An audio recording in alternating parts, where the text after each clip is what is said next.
Okay, it's Radio Whiteside, WTOK, back again for another show, broadcasting from my backyard studio. Sound of lawnmowers, leaf blowers, wind in the trees, the Cajun sounds. So with John Cage as our backdrop, we are going to continue our sojourn into postmodern music. Today we are going to start off with, and we're going to sort of chart the rise of what can definitively be said to be sort of postmodern music. And we're going to chart that, take a look at how that happens, who are some of the musicians responsible for that.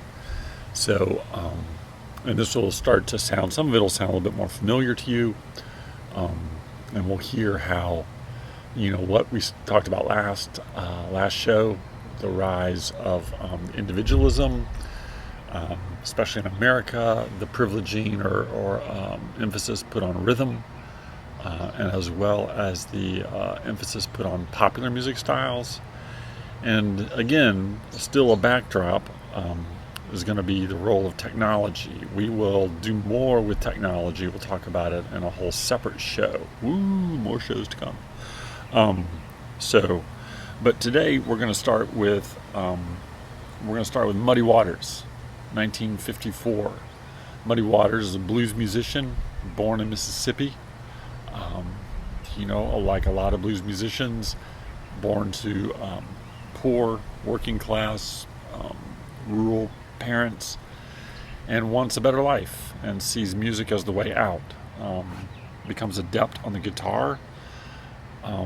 But also, like a lot of blues musicians in the early 50s, it's acoustic guitar primarily that he's playing until he makes his way. The story is that he makes his way up to Chicago, follows the Mississippi on up, lands in Chicago where he's able to acquire an electric guitar. And it's that sort of experimentation, but the ability to experiment, right? Chicago, bigger town. There's electricity.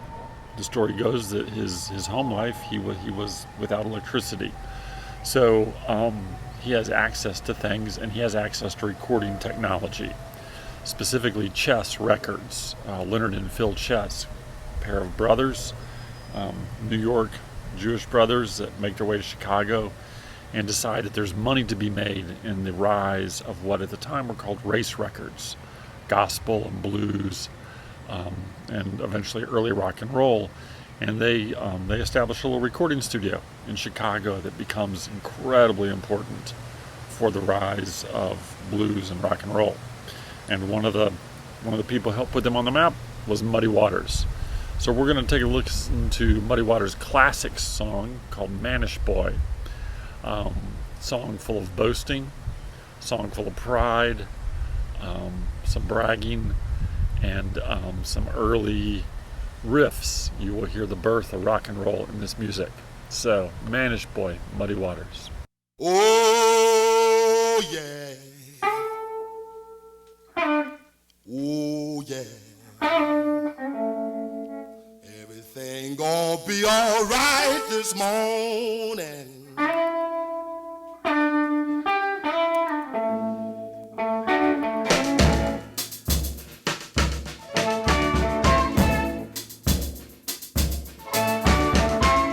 Now, when I was a young boy, at the age of 5, my mother said I'd be the greatest man alive. But now I'm a man, I made 21. I want you to believe me, honey. We're having lots of fun. I'm a man. Yeah! I spell him H-I in that rubber than Maine. No B. Oh, child. Why? That spell Mannish Boy. But a man, I'm a full-grown man. I'm a man. I'm a rolling stone. I'm a man. I'm a hoochie coochie man. Sitting on the outside, just me, my maid. I made the move. Come up 2 hours late. Wasn't that a man? I spelled him H-I-N.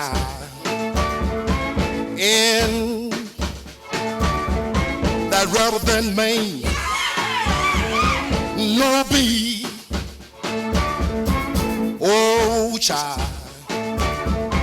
Why? That spell manish boy. I'm a man.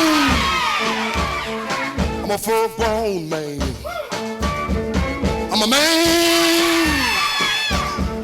I'm a rolling stone. I'm a man. Full-grown man. Oh well. Oh well.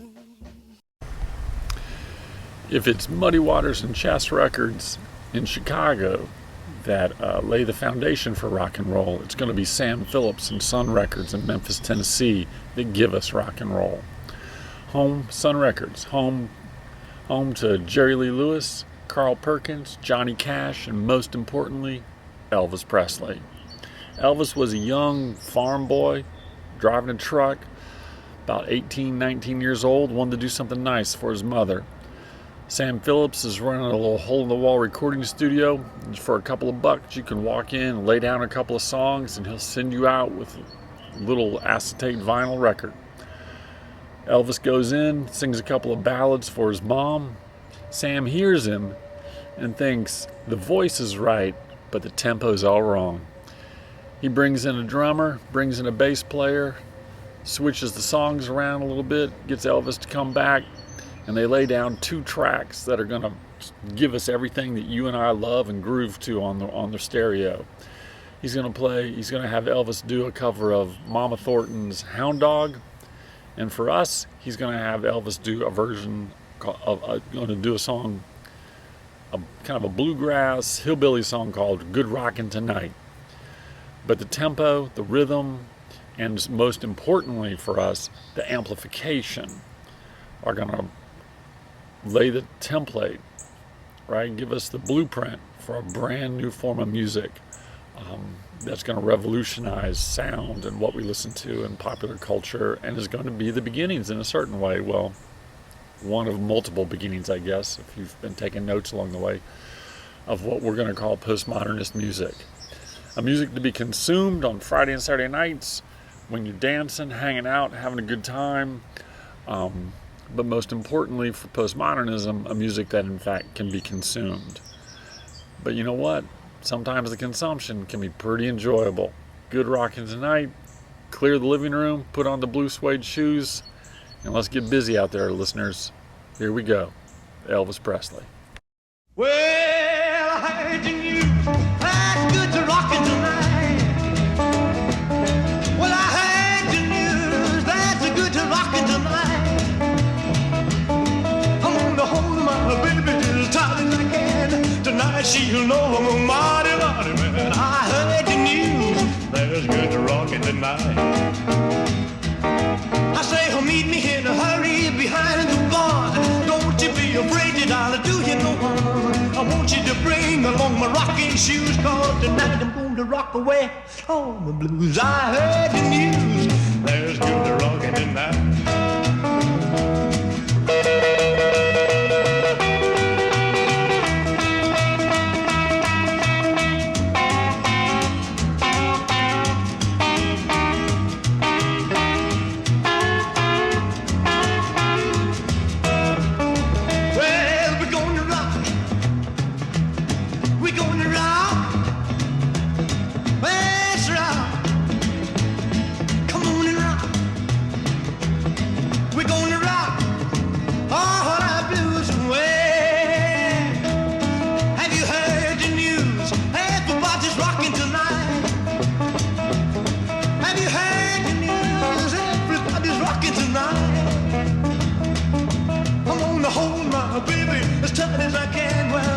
she'll know. Marty, Marty, Marty, I heard your news. There's good rockin' tonight.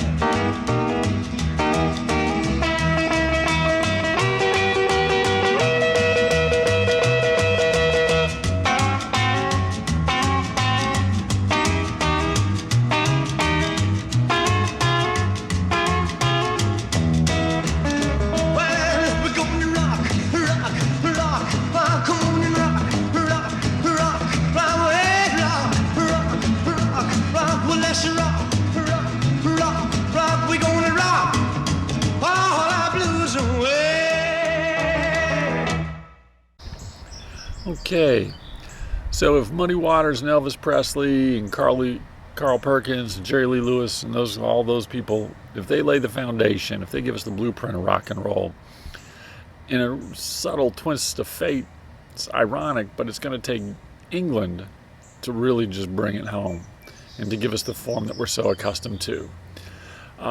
While those musicians, the Sun Records guys and the Chess Records guys, they sold records and they got played on sort of like the sketchier radio stations in America. Their biggest fans, the fans on which they had the biggest impact, were actually going to be the English. And so for that, we're going to bop across the Atlantic over to Liverpool. 4 young men who are searching for, again, a way out of their working class lives, their working class background, and have just great appreciation and love for American music. Of course, we're talking about the Beatles. The Beatles are going to pick that sound up, flesh it out, a little bit more amplification, a little bit more electrification, plus there are 4 of them. And so they are going to start making the music that certainly becomes and is definitively rock and roll. So in choosing the song to play, I assumed a kind of familiarity on your part with a lot of Beatles music. So, they're so ingrained in our lives that, I just felt, I don't know, it was hard to choose. And then I realized I had a copy of the Beatles live at the Hollywood Bowl, a live recording from 65, 66. And one of the things that happens with the rise of the Beatles that has never happened before is the fan base, the fan response. If you've ever seen, it's a wonderful movie, A Hard Day's Night, that's what it was like in the early days. When the Beatles went on tour, when the Beatles played live shows, it was not only were they making sound, they were playing against a squall of sound. The screaming never stops. So I'm going to play for you Can't Buy Me Love from Live at the Hollywood Bowl. And while I want you to listen to the Beatles, I also want you to listen to the audience, and specifically the girls, but the screaming never lets up. Famously, the early shows, especially in America, the Beatles would say later, lasted maybe 25 minutes. In large part, they said because at various venues they couldn't even hear themselves over the screaming of the fans. So it's, we have a way of relating to music when we go to concerts, but you have to remember in the 50s and the 60s, especially in the 60s, when rock and roll is really starting to take off, it's so new, nobody knows what to do. And it's so exciting that, this is the response. So it's, there's a couple of things to listen to here, right? I mean, there's the joy of the Beatles, 4 young men in love with American music, playing rock and roll on stage. But then there's also the fan base in love with those 4 young men and letting them know every split second. The Beatles live at the Hollywood Bowl, Can't Buy Me Love.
So, if the Beatles and let's just say the Rolling Stones and rock and roll in the 60s gives us the beginnings of rock and roll, certainly in the 60s it's seen as kind of a rebellious music. By the time we move into the 70s, rock has become in essence mainstream. I mean, that's not to say that my parents were listening to it. Your parents, probably younger than me, grew up on rock and roll. Certainly my folks weren't. In fact, they still struggled with it, which made it all the more appealing to me. But, but it was a big business. It had become big business. And in doing so, certain things had kind of become established. So groups like Pink Floyd, Yes, Emerson, Lake and Palmer, there had been sort of the pendulum, some critics felt had swung too far to this kind of bloated, excessive, endless guitar solos, that kind of thing. And so, it was seen, at least inside popular music circles, it was seen as kind of commodified and standardized and had started to establish its own traditions, which means, of course, it's ripe for rebellion. And sure enough, there's going to be a rebellion against essentially rock and roll, inside rock and roll. We're going to have to go to England for it. It's 1975, 1976. We're in the shabby working class neighborhoods of England. And there is a group of disaffected young men who find themselves in a rather unusual clothing store on King Street, run by one Malcolm McLaren. And of course, I'm talking about the Sex Pistols, who are wanting to say something, wanting to have their voice heard, but also don't want to do it in traditional ways. In a certain sense, it's almost a going back to the beginnings, stripping it all down. Guitar, bass, drums, vocalist, one, maybe two chords, played loud, played fast. The lyrics, though, are going to be a little bit more interesting. If Presley was giving us Good Rockin' Tonight, and the Stones were giving us, I Can't Get No Satisfaction, usually leaning towards a kind of sexual satisfaction, the Sex Pistols, not their name notwithstanding, they're not having any of that. Their lack of satisfaction comes from consumerism, comes from what they see as the false promises of advertising, the false promises of consumer culture, the false promises of what is becoming, Thatcherite England. And so they're rebellious, but they're not rebellious against just kind of like social norms and standards, though there is that too, but they're rebellious against sort of like societal values. And the most telling moment of that, of course, is going to be the song they recorded in quote-unquote honor of the Queen's Jubilee, and that is God Save the Queen, their rendition and mockery of, what is seen as like the English national anthem, so to speak. So here we go, the song that put punk on the map, God Save the Queen by the Sex Pistols. And if, the minimalists were getting to you, well then now you definitely need to turn up the volume knob, because this is going to rearrange your head. Sit back and let it pummel you.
that was a blast of something. That'll clean out the cobwebs. Good and good for you, I say.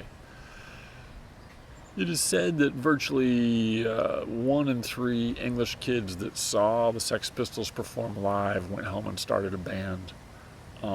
They're massively influential, at least in that way, in that they encouraged people, to pick up instruments. People went and saw the Sex Pistols and said, hey, I can do that, and they meant it. And so they went home and they did it, because really, let's face it, the Sex Pistols, when they start out, they are not accomplished, wouldn't even come close, right? I mean, we're not talking about sophisticated music here. We're talking about the basics. But in that way, there's this kind of liberating creative force, right? That you don't need the proper training and the sort of pedigree to make music.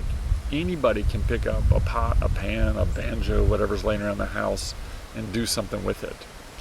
And that's what happened with our next group. And it's a little, I include them for a number of reasons. One, personal favoritism. I think this song is one of the greatest rock and roll songs ever recorded. Two, this band, no bones about it. They saw the Sex Pistols twice, and as a group of friends, and they came home and they said, let's do it. And within 2 months, they were on stage, never having played an instrument before they came home from the Sex Pistols show. So, that kind of impetus to encourage, and to remove the strictures of who can play an instrument, postmodernism, plays a role here. And the third reason I'm including them is because I think it's time that we have a glimpse into what women are doing, the contributions of females in this sojourn. The story of postmodern music, the one I'm telling, unfortunately, the one I know best, unfortunately, is largely a male-driven one. That's not entirely accurate, of course, but I suppose I'm both apologizing in advance, as well as just sort of saying what I'm going to give you is the canonical version, and encourage you to go to college and write your own version that takes a closer look at what was happening. This band, 4 young women, all teenagers when they formed and recorded their first single, which was I Am a Cliche. The B-side of it was a song called Oh Bondage, Up Yours. 4 women making their voices heard. To me, there's something sort of just emblematic about what rock and roll should be about in the voices and sound of this song. Again, a song addressing consumer culture, addressing gender stereotypes, rebelling against them, having something to say in a kind of sarcastic way. So without further ado, the enjoyment of the... Some people think little girls should be seen and not heard, but I think, oh, bondage, up yours! 1, 2, 3, 4!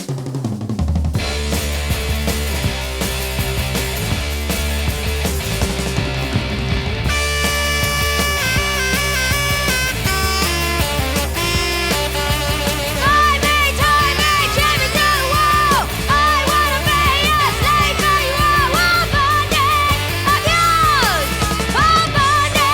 no more.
was something actually kind of nice about that siren crashing into the intro to the last song, which I think was appropriate given that we're talking about punk music and we're coming at this whole thing from a John Cage perspective. So, welcome to my backyard. WTOK, Radio Whiteside.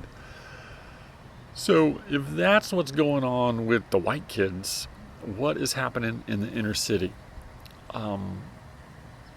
Blues led to jazz.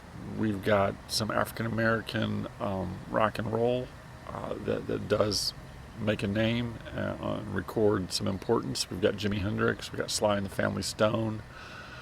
But there's a whole separate story being told about the rise of African American, and Jamaican music. And while that would require a whole nother show and would test my knowledge a bit, I do know the story, or at least the story as I understand it, works that those three forces come together in the Bronx, in New York City, in the late 70s and early 80s, in the form of just neighborhood parties, right? What in Jamaica would be called sound clashes, when they figure out how to pull a flatbed truck up next to a lamppost, siphon off electricity from the city's supply to power 2 turntables, several amplifiers, and as many speakers as you can fit on the back of that truck. And with DJs spinning records, you've got yourself a dance party. They're going to become some crews or some people who are going to be well known for that. Kool Herc, Africa Bambaataa are two of the most famous early, what would you say, progenitors of this music, that are playing albums and sponsoring dance parties. And they're going to borrow from Jamaican culture the tradition of toasting over a record. That is, where the DJ is just kind of talks over a dub record, an instrumental version of a hit song in the background. The Jamaican influence is going to be felt in New York City, but they, of course, being New York City, are going to make it their own. And what is going to be born is going to be rap. And so it is that in 81, we are in the birthplace. We're in the birth throes of rap. And one of the first groups to make their name, to record to vinyl and to have a hit, is going to be a group known as the Sugar Hill Gang, with a song that some feel gave rap the name rap. The song is called Rapper's Delight. And it is, you can hear, of course, it's early rap, but very much driven by rhythm, driven by kind of blues traditions about bragging and boasting and sort of, talking about both the acquiring of money or lack thereof, the acquiring of women or the lack thereof. And but it's meant to be danced to. It's a fun record.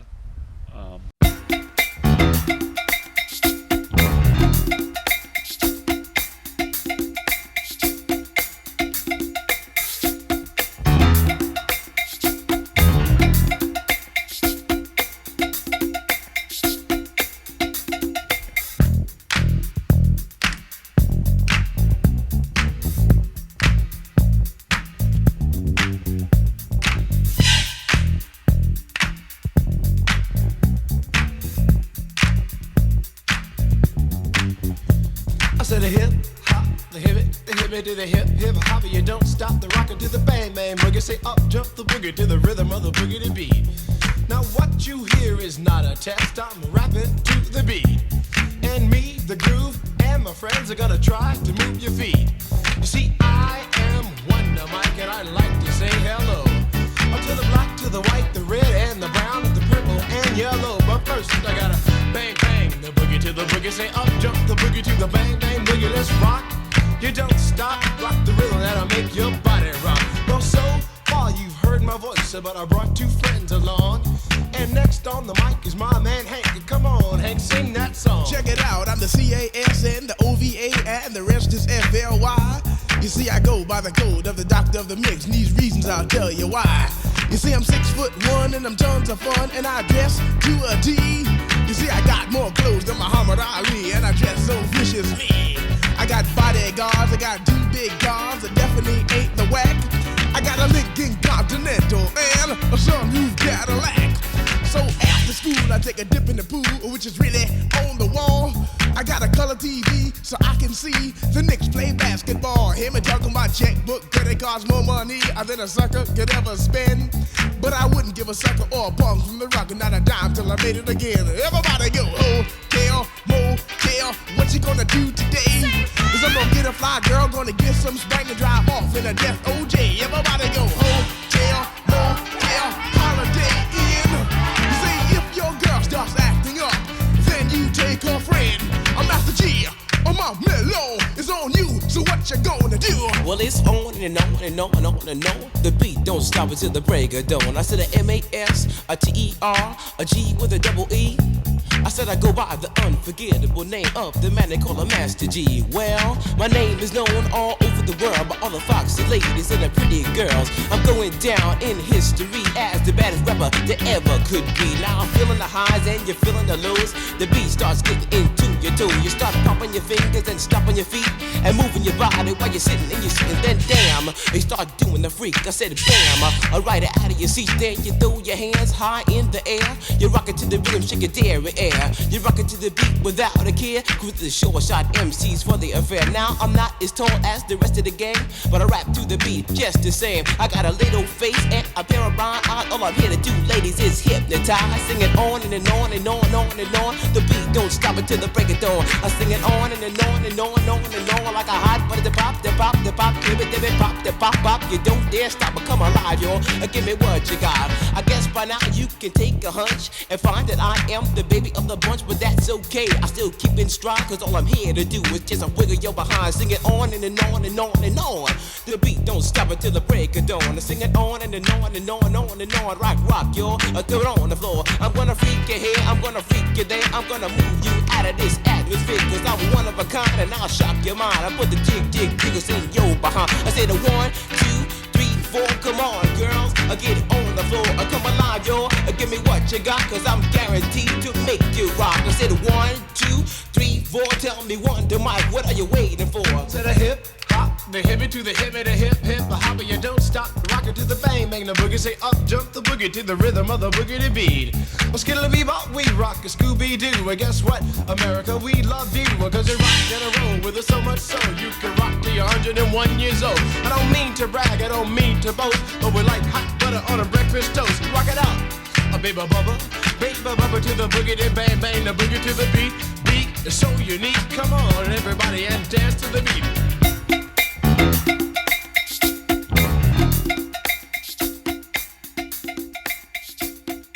So, early 80s. We've got people making music with tape recorders. We've got people making music with instruments. We've got people making music with just their voice. People making music by playing other people's records. Questions about what constitutes a song, what constitutes a musician, what constitutes an artist are all over the place.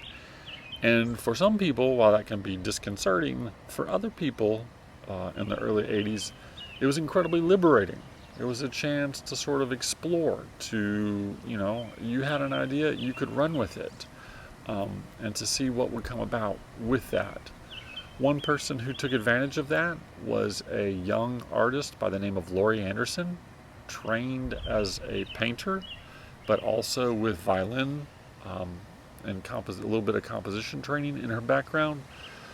She is wandering around the streets of New York City, listening, taking it all in, going to art shows.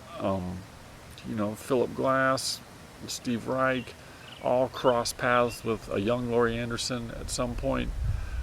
She's listening to the radio, listening to records, and is really trying to, grab hold of this new world of possibility. So she grabs an early version of a synthesizer. She gets some studio time, and she takes what she's heard from the minimalist school, and she records a song that's pretty much, I would say at the time, I would have called it unclassifiable. I mean, today you can call it minimalism, you can call it popular music, but she records a record that gets released initially as a flexy little 45 single inside an art magazine, before being given a proper LP release. And because it's kind of rhythmic and just odd enough, this song actually makes the charts in England and in Europe, right? It charts in the top 20. This song, I mean, of course I'm playing you music. All the music I'm playing you is music that I love. But this song is one of those songs that when I heard it in college, it in a certain way changed everything for me. I just was so agog, so blown away that this could qualify as music, and I was so excited. This is one of those moments where somebody played it for me, and the very next day I was standing in the line, at the door of the record store waiting for it to open because I needed this album. So it's an incredibly important song for me. And it's, in many ways is kind of like really, if we think about what is post.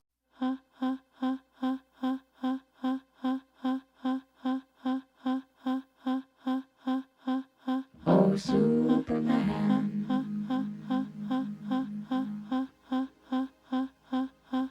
Oh, John.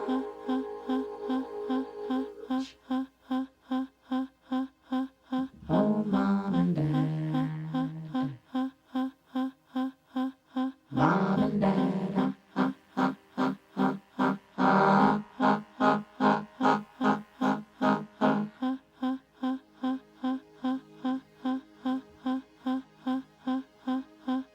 Oh, Superman.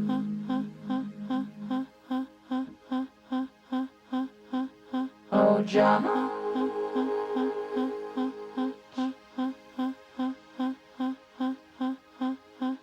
Oh, Mom and Dad.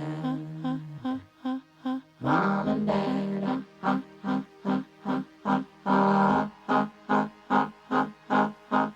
Hi. I'm not home right now, but if you want to leave a message, just start talking at the sound of the tone.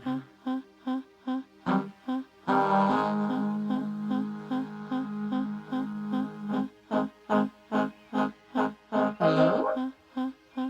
This is your mother. Are you there? Are you coming home?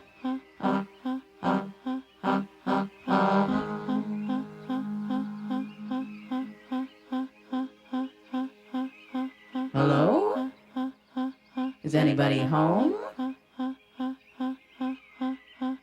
Well, you don't know me, but I know you, and I've got a message to give to you. Here come the planes.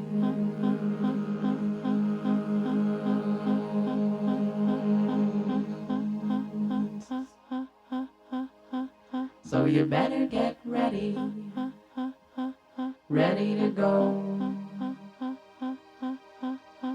You can come as you are, but pay as you go.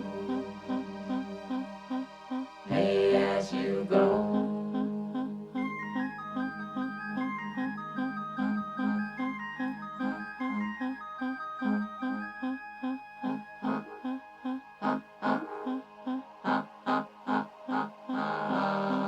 And I said, okay, who is this really?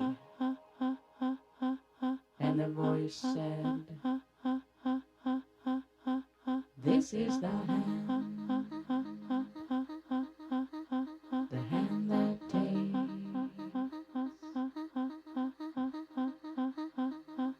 This is the hand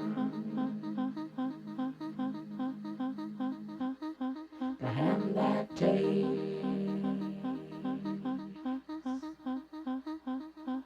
This is the hand that takes. Here come the planes. They're American planes, made in America. Smoking or non-smoking? Ah, ah, ah.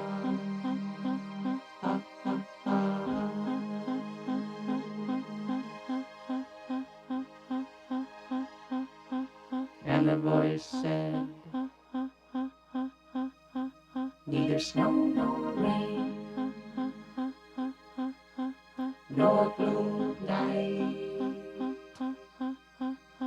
shall stay these couriers from the swift completion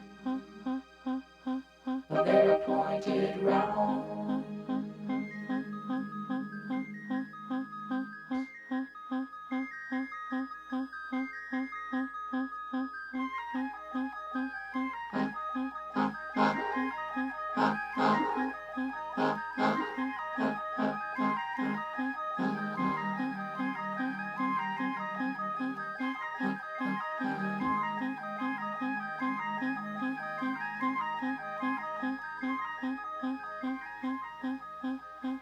Cause when love is gone,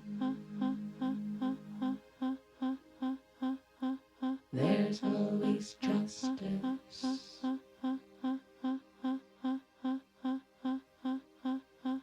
And when justice is gone,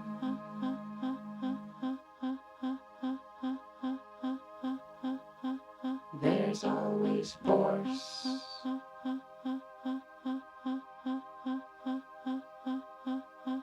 And when force is gone,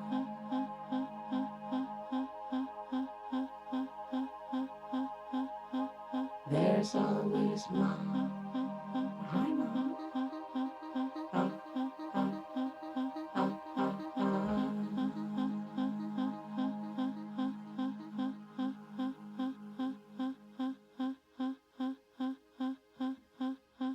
So hold me, mom, in your long arms.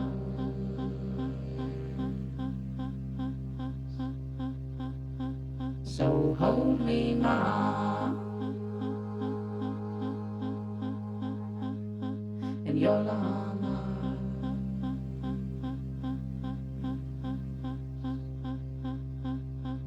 In your automatic arms.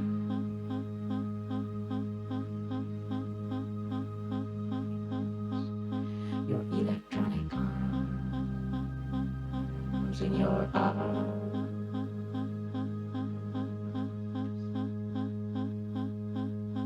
So hold me, mom, in your long arms.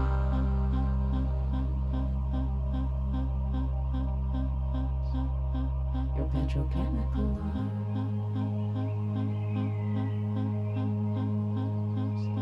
Your military arms.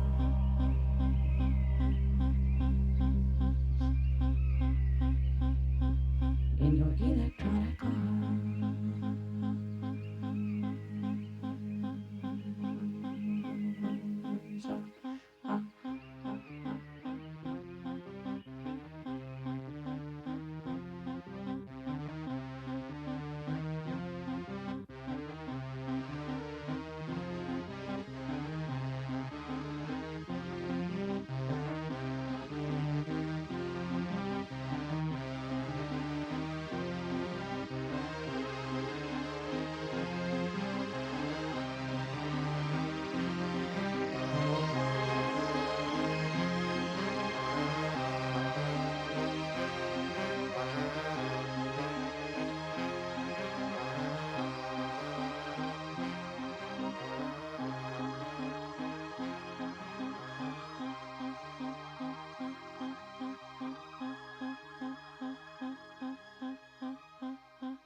See, how can you not love that song?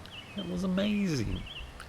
One of the great things of one of the easy connections between Anderson and postmodernism is not only is it a new use of technology to make the album, to make that song, but inside the song itself, the references to technology, the way technology is used in our lives, right? The phone answering machine, the recording, quote unquote, recordings from airplanes, the instructions, the kind of references that she makes towards technology, and that kind of ambiguous and ambivalent role that technology plays in our lives, right? The way it's usually touted as some sort of saving grace, and then yet at the same time, it seems to create new problems. I mean, go ahead, raise your hand. Who's loving a Zoom class, right? I mean, it's both great and not so great.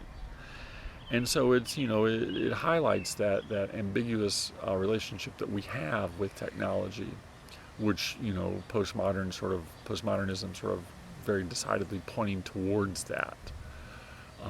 So that's, a song that if that's a song that problematizes it, the next people we're going to hear are some people that initially didn't really have much problem with technology. They were pretty happy about it and what it allowed them to do, because a lot like the Sex Pistols, it allowed them to make some noise.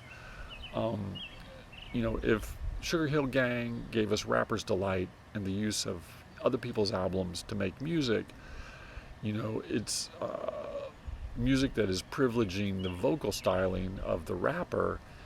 It's only a matter of time before people are going to say, well, why can't I use this album from, say, I don't know, Led Zeppelin or AC/DC? Why not these harder albums? And so a young teenage producer, 19 years old, making records in his dorm room at New York City College, a young Rick Rubin is going to encounter 3 younger boys who are looking to lay down some tracks. And of course, I'm talking about the Beastie Boys, who in a kind of way over the arc of their career are kind of emblematic touchstone postmodernist musicians in many ways.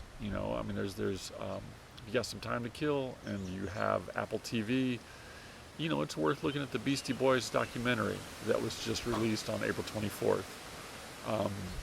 The 2 remaining members kind of spell out their story, and while they never used the word postmodernism, you can sort of hear, follow the threads through of how they were grappling with power, authority, meaning, structure of music making, structures of song, structures of, what counts as good or bad, and what they've decided to value. So I think in a lot of ways they are, a positive example of what can happen in postmodernism. Create your own way, right? You set your own values and you go with that. But in recognition that you are part of a larger community. And that's one of the things that the Beasties eventually will grapple with. But maybe not so much in this song. The song I've chosen, Rhymin' and Stealin', off their first full-length, Licensed to Ill, does a couple things that sort of set them apart from other rappers of the time. One is the samples are largely from heavy metal music, Led Zeppelin, AC/DC. So Rick Rubin has the insight that not only can you sample a drum sound, you can make a guitar riff a rhythm. So you can listen for that. The other thing that you're going to hear is again early bragging, and this time bragging about being rappers. The song is called Rhymin' and Stealin'. Oh, they're very aware that what they're doing is rhyming words and stealing music from other people to make their sounds. But in doing so, right,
WTOK, Radio Whiteside. All right.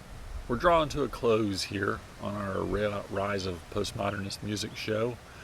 And in a certain sort of way, if we're thinking about the role of history in postmodernism and the role of early influences, and given the very disparate sounds we've heard throughout this program so far, it seems fitting to go out in something a little bit calmer. If, as I mentioned last show, Eric Satie is often thought of as the father of ambient music, we're going to end our show today with the gentleman who is seen as sort of the star child, the solidifier of ambient music, a producer. He doesn't even really like to call himself a musician. Producer by the name of Brian Eno, British guy, does get his start playing some in a few early what might be called rock bands, almost new wave bands. The best known one is a group called Roxy Music, where Eno famously said he didn't know how to play music, but he knew how to read instruction manuals, and so he became the synth player. But he was more interested in other things and leaves the band after a couple of albums. And the story runs that he famously was involved in an accident, and so he was hospitalized with a broken leg. And while he's in the hospital, to cheer him up, one of his friends brought in a portable record player and a record of harp music, classical harp music, which he set up for Brian to listen to and then turned on when he left. But what he didn't figure in was the volume. And it was turned just a little too low to be foreground. And Brian says that as he lay there and sort of regretting that he couldn't hear it better, slowly his perception changed. And he realized that if he thought about the music, or maybe didn't think about it, but just accepted it as background noise, it became kind of pleasing to listen to. He didn't have to focus on it. It kind of just wafted in and out. And so he spent hours, he says, in the hospital room with this harp music on in the background at very low volumes, and found it, in fact, very pleasing. And thus is, so to speak, birthed ambient music. He goes, when he recovers and gets out of hospital, he goes about trying to figure out how to make that music on his own, using the technology he has at his disposal.